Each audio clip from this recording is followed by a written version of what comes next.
No. So this is the SPS 1000 probe station. We have a microscope here mounted with height adjustment. It's got a ring light for illumination and a USB camera here on top for taking images.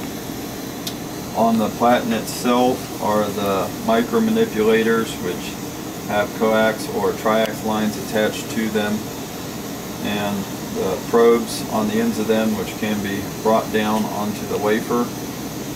The platen right now is in the load position, which is the raised position, allowing the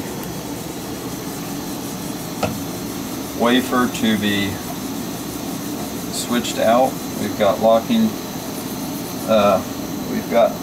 locking screws on the easy load slide, and then on the X and Y adjust for the fine adjustment of the wafer position. So this is in the load position. We'll go ahead and unlock it and move it back into the test position.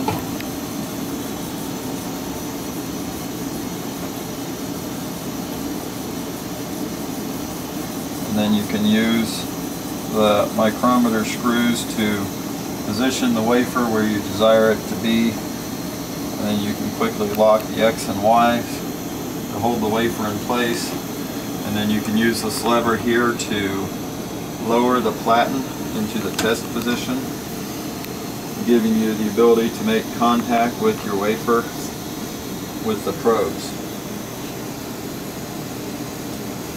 using the micro manipulators. Okay.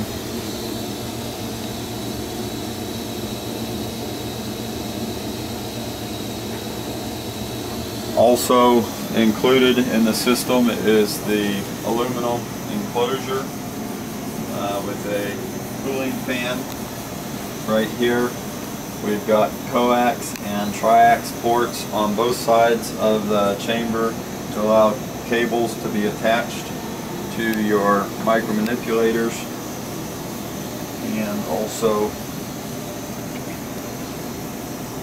to the chuck on the back side of the chuck.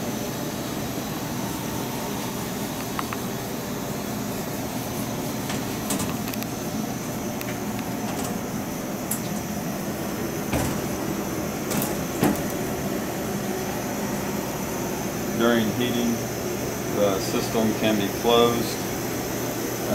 We've got cooling lines running water to the chuck base here, and then we've also got air running to the chuck itself for cooling. Vacuum line to hold the wafer in place comes in here.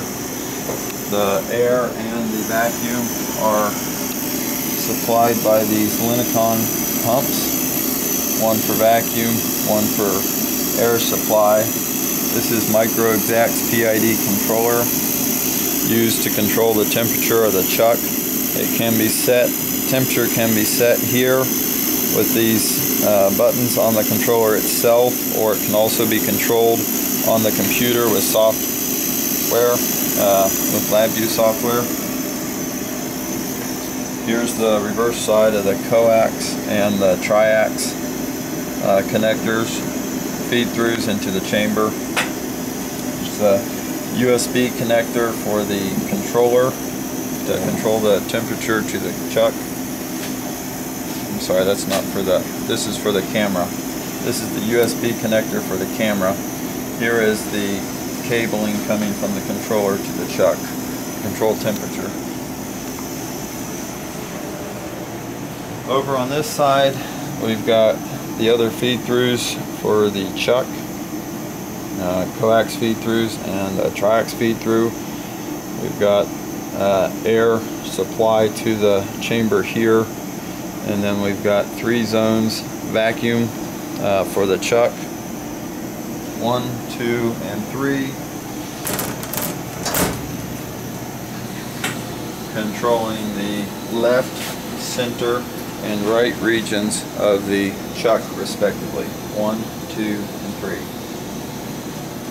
This is a magnetic platen, so the micro manipulators are magnetic base manipulators.